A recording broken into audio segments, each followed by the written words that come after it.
வேறு அது பெரிய கான்செப்ட் தாங்க. நீங்கள் நார்மலாக எப்போல்லாம் உட்காந்தீங்களோ கண்ணை மூடி மூச்சை மட்டும் கவனித்து பார்க்கும் போது ஆட்டோமேட்டிக்காக அதுவே லீட் பண்ணி கொண்டு போயிடும். இல்லை வேறு ஒன்றும் வேணாம். இப்போ ஃபார் எக்ஸாம்பிள் நல்லா நிமிர்ந்து உட்காந்துக்கோங்க. ஒரு கையை அப்டோமனில் வச்சுக்கோங்க, ஒரு கையை ஓப்பன் பண்ணி வச்சுக்கோங்க, தொட மேலே வச்சுக்கோங்க. கண்ணை மூடி நல்லா மூச்சிருங்க. மூச்சு இருக்கும் போது வயிறு உள்ளே போதா வெளியே வருதா? உள்ளே போகுது.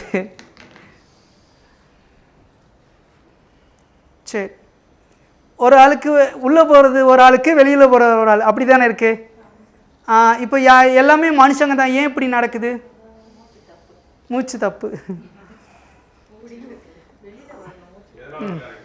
இப்போ நீங்கள் மூச்சு இழுத்தீங்கன்னா உள்ளே போச்சுல, மூச்சு இழுத்தா வெளியே வந்துச்சு. இந்த உலகத்தில் உள்ள எல்லா மனுஷனுமே இப்படி தான் இருக்கும். யாராச்சும் ஒரு ஆள் மூச்சு இழுத்தா உள்ளே போச்சு அப்படின்னு யாராச்சும் ஒரு வாலண்டியர் வாங்க, யாராச்சும் ஒரு ஆள். இல்லை இன்னொரு கிளாஸில் பார்க்கலாமா? சரி, யாராச்சும் ஒரு வாலண்டியர். நான் மூச்சு இழுத்த வயிறு உள்ளே தான் போச்சு. சரி, வேறு ஒன்றும் படுத்துக்கோங்கண்ணா, படுத்துக்கோங்கண்ணா. இப்போ அதே படுத்துக்கோங்க. அதே மாதிரி அப்டோமனில் கை வச்சுக்கோங்க. ஒரு கை கீழே வச்சுக்கோங்க. கண்ணை மூடி இப்போ மூச்சு இழுத்து பாருங்க.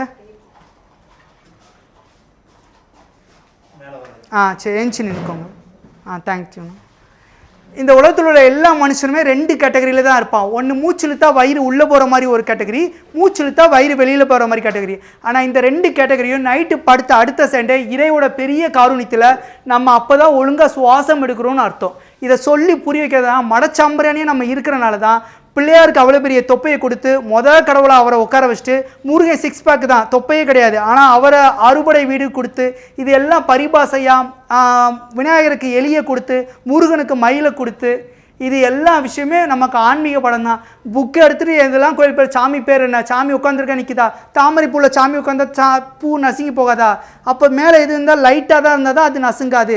எல்லாமே பரிபாசை. எலியோட இது திருட்டு புத்தி தான் எலிக்கு அதிகமாக இருக்கும். மூலாதாரத்தில் எனர்ஜி நிறைய செஞ்சுன்னா திருட்டு புத்தி அதிகமாகும். திருட எல்லாமே அபானன் வாயு அதிகமானால் செக்ஸுவல் தாட் அதிகமாகும். ஸோ அதை அடக்கி வைக்கிறக்காண்டி தான் அது பரிபாசையாக சொல்லி கொடுத்தாங்க. முருகனுக்கு மயில் பாம்பு தான் ஜீவராசியில் அடிவயிறு வரையும் மூச்சு கொண்டு போகிறது. ஆனால் பாம்பை மயிலை ஜெயிச்சிடும், நாதத்தை ஜெயிக்கிறது ரூபம். ஸோ இந்த மாதிரி பரிபாசையை நீங்கள் கோயில் போகும்போதெல்லாம் ஹின்ஸாக எடுத்துட்டிங்கன்னா எனக்காச்சும் ஒரு நாள் கழிச்சு 10 GB மண்டை பெருசாக மொத்த ஏதாச்சும் ஒரு கிளிக்காக மொத்த கடை ஆயிரும். இல்லைன்னா 1 GB தான் வச்சுருக்கேன்னா இந்த இன்னைக்கு ஜி எடுத்தெல்லாம் எனக்கு உள்வாங்கவே முடியல. என்னடா இது போய்கிட்டே இருக்கு. இல்லை அந்த மாதிரி தான் இருக்கும். முன்னாடி இருந்ததுக்கும் இப்போயும் அந்த நம்ம ஏஜ் ஃபேக்டர் ஒரு சொல்லலாம். ஆக்சுவலாக அப்படி கிடையாது. ஏன்னா ஒரு 17 வயசு நாய் அப்படின்னா ஒரு 2 வயசு நாய் ஓடுறத நான் பார்த்துருக்கேன் கண் கூட. அரை அடி தான் வித்தியாசம் இருக்கும். நம்ம பார்த்து பழகிட்டோம். ஆமாம் வயசாச்சுல, ஆமாம் அப்படி தான் ஆகும். நம்ம எண்ணங்களை தங்கச்சி சொன்ன மாதிரி எண்ணங்களை அவ்வளோ நல்லா பவர்ஃபுல்லாக வச்சுட்டா அது ஆட்டோமேட்டிக்காக. அதனால தான் அந்த கிராமத்தில் முன்னாடிலாம் அரிசி இல்லைங்க, அரிசி டப்பா காலியாக இருக்குது, பர்ஸு பணம் இல்லைங்க, பர்ஸு காலியாக இருக்குது, இந்த மாதிரி சொல்லுவாங்க. வேற ஒன்று கையை இப்படி வச்சுட்டு போய் மெய் சொல்லி பாருங்க. இப்படி கையை வச்சுட்டு போய் என்ன வந்துச்சு? நான் மெய்யாகவே சொல்கிறேன் மன்னா, தங்களை காண வந்த நோக்கம் என்னவோ தமிழ் பேச வெறும் லாங்குவேஜ் மட்டும் இல்லாமல் உயிரை வளர்க்கக்கூடியது.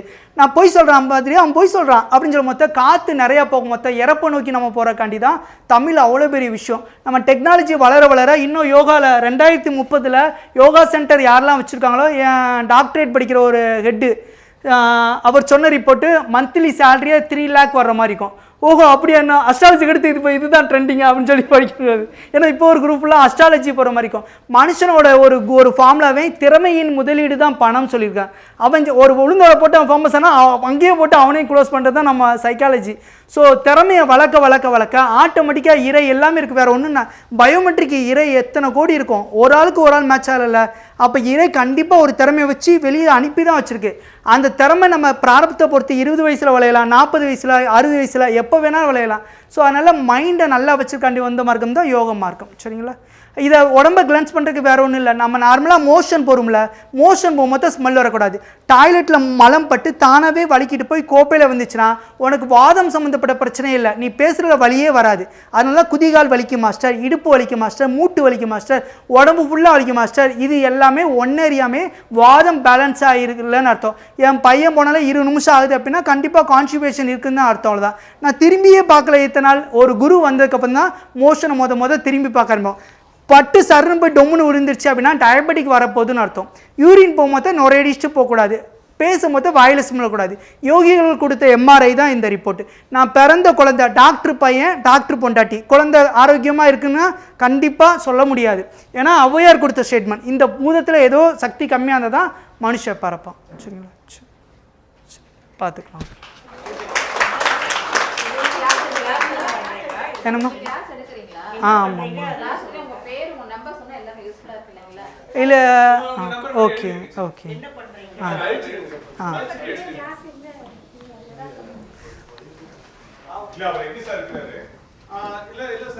ரெண்டு விஷயம் அவர் வந்து செய்யறாரு.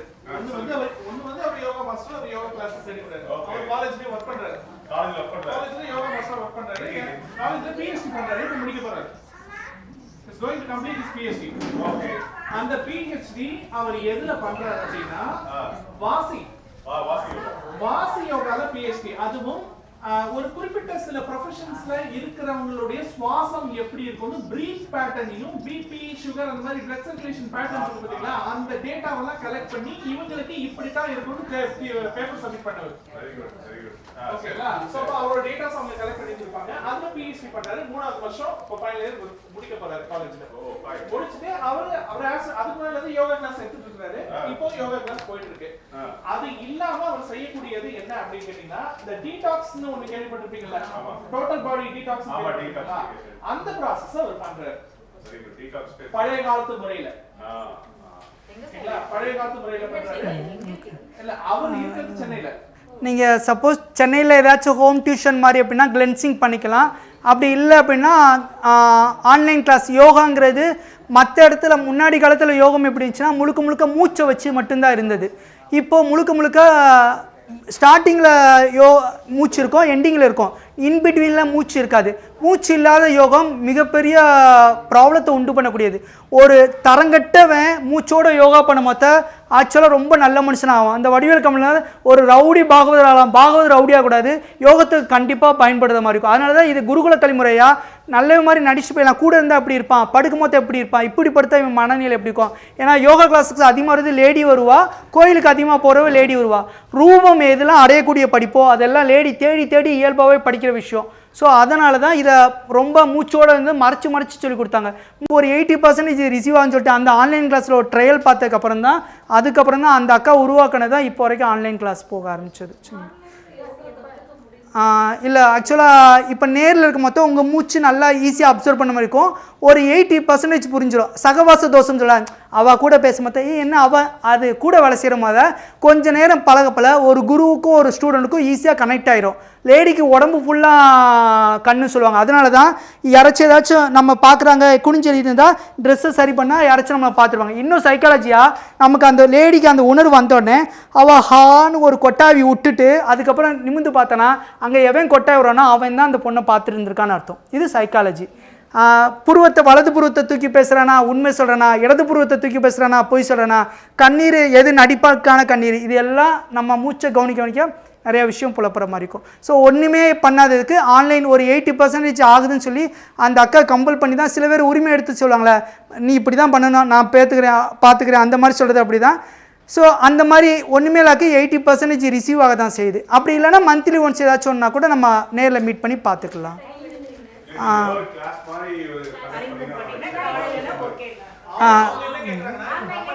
ஓகே இல்லை அது மாதிரி பண்ணிக்கலாம், அதெல்லாம் ஒன்றும் பிரச்சனை இல்லை. அது கண்டிப்பாக இல்லை. இந்த கிளாஸை டெவலப் பண்ணி இந்த சயின்ஸை அழிஞ்சு போகிறக்காண்டி தான் வெளியில் வந்திருக்கே தவிர இதை வச்சு பணம் பண்ணணும் அந்த மெத்தட் கிடையாது. ஸோ இந்த மாதிரி நீங்கள் ஏதாச்சும் ஒரு இடம் இருக்குது மாஸ்டர் நாங்கள் இந்த மாதிரி சண்டே வரும் மாஸ்டர்னா தாராளமாக வந்து கிளாஸ் இருப்பேன், அதெல்லாம் ஒரு பிரச்சனை கிடையாது. சென்னையில் நான் போரூரில் இருக்கேங்க. ஓகே கிளாஸ் இல்லை ஒரு 5 பேர் சேர்ந்தீங்கன்னா நீங்கள் எந்த டைம் கேட்குறீங்களோ அது பண்ணிக்கலாம். ஏன்னா ஆகஸ்ட் 14 எனக்கு PhD கம்ப்ளீட் ஆகிடுச்சு. ஸோ இந்த சயின்ஸை சின்ன வயசுலேருந்து பெரிய ஆள் வரைக்கும் கொண்டு போகிறது. சின்ன குழந்தைக்கு நிறையா சளி பிடிக்குது அப்படின்னா சின்ன விஷயத்தை பண்ணணுன்னா ஆட்டோமேட்டிக்காக சரியிடும். அந்த குழந்தைக்கு மோஷன் போகிறதே தெரியாது. இன்னும் சொல்ல போனால் அந்த குழந்தை எப்போ மோஷம் போது தாய்க்கே தெரியாது. ஆனால் நம்ம யோகிகள் வேறு ஒன்றும் இல்லை, ஒரு குழந்தை இந்த பூமியில் ஜனிக்குது முதல் டெஸ்ட்டு அவள் போகிற ஃபஸ்ட்டு யூரினை தானே செக் பண்ணுறாங்க. ஸோ கழிவுகளை வச்சு தான் நோயை ஈஸியாக டயக்னோஸ் பண்ண முடியும். கருப்பு கலராக மோஷன் போதா உடம்புல வாதம் கூடியிருக்கான்னு அர்த்தம், எல்லோவா நார்மல், வெள்ளை கலராக போச்சுன்னா குழந்தை செத்தே போயிடும். அதனால தான் முன்னாடி காலத்தில் பாட்டி உடனே பண்ணி சரி பண்ணுற மாதிரி இருக்கும். சின்ன சின்ன கீழே மோஷன் போகலன்னா ஆட்டோமேட்டிக்காக தலைங்கிட்டு சளி பிடிக்க மாதிரி வரும். அதனால தான் உடம்புல மண் நீர் சேர்ந்தால் வெளியில் சகதி தானே, அதுதான் நம்ம உடம்புல சளி பிடிச்சிக்க மாதிரி மெத்தடு. 5 பேர் சேர்ந்தீங்கன்னா நீங்கள் எந்த டைம் கேட்குறீங்களோ அதில் கிளாஸ் கண்டக்ட் பண்ணுற மாதிரி இருக்கும். அப்படி இல்லைன்னா காமனாக மார்னிங் 6 to 7 கிளாஸ் ஸ்டார்ட் பண்ணுற மாதிரி இருக்கும். ஆமாங்க. ஆமாம், ஆன்லைன். ஆக்சுவலாக ஒரு 1 வீக் மட்டும்தான் என் வீடியோ ஆனில் இருக்கும், அதுக்கப்புறம் ஃபுல்லாமே என் வீடியோ ஆஃபில் தான் இருக்கும்.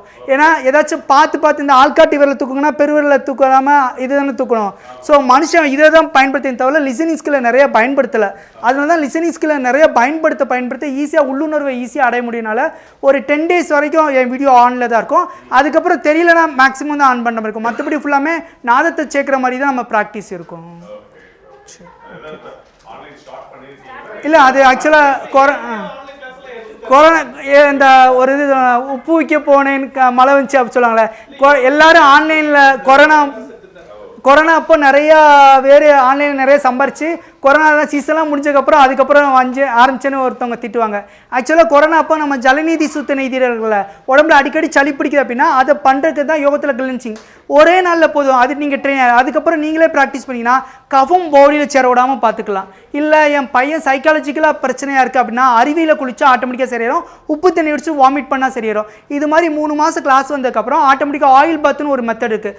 அது சொல்லி கொடுத்துட்டீங்கன்னா ஒரு 10 கெட்ட பையன் கெட்ட பொண்ணுங்கிறக்கானா உங்கள் பையனை பொண்ணையும் நீங்கள் நம்பி அனுப்பலாம். அந்த பையனால் அவன் என்ன பண்ணாலும் அது ஆகாது. இப்போ டிவியில் ஏதாச்சும் ரெட் கலரில் மோனிகா சாங்ஸு இந்த மாதிரி red colour, orange colour, black colour இது எல்லாமே ஒரு பொண்ணை ஸ்ட்ரக்சரை பார்க்குற மாதிரி இயல்பாகவே சைக்காலஜியாக வேலை செய்யும். ஸோ ஒரு பொண்ணு பொது இடத்துக்கு போனோம் அப்படின்னா இந்த 3 கலரை அவாய்ட் பண்ணும். அதனால தான் டிவியில் எல்லாமே இந்த ரெட்டு தான் மேக்ஸிமம் இருக்கும். வேவ் லென்த்துன்னு சயின்டிஃபிக்காக இருக்க மாதிரி இருக்கும். ஸோ அதனால் வெளியில் போனால் மஞ்சள் பூசி கொடுக்குறது ஓரடுக்கு பாதுகாப்பு, பட்டுச்சேலை 7 அடுக்கு பாதுகாப்பு. ஸோ குங்குமம் வச்சு வைக்கிறது வெளியிலேருந்து யாராச்சும் அஃபெக்ட் ஆகாமல் தன்னை பாதுகாத்து அண்டி உள்ள மெத்தடு தான். நம்ம கொஞ்சமாக மாறிட்டோம், அதனால் பழசை இழந்துட்டோம். அம்மா அப்பாவை முதியோர் இல்லத்துக்கு அனுப்பியாச்சு. அதனால் நிறைய டெக்னாலஜியை மிஸ் பண்ணிவிட்டு இப்போ ஹஸ்பண்டும் சம்பாதிக்கிறான், மனைவியும் சம்பாதிக்கிறான். எதுக்கு சம்பாதிக்கன்னு தெரியல. இந்த முன்னாடி ஒரு அவனு பண்ண அப்படியே போய் நம்ம அதனால் யோகா ரொம்ப இன்னும் ஃப்யூச்சரில் ரொம்ப வாண்டட் இருக்கும். ஏஐ டெக்னாலஜி இந்த மாதிரி மனுஷனை இதாக அவன் மன நிம்மதி எழுத மாதிரி இது உதவியாக இருக்கும். அதனால தான் ஆயுஷ்க்கு ரொம்ப வாண்டட் ஃப்யூச்சரில் இருக்கும். ஓகே, சரிப்பா.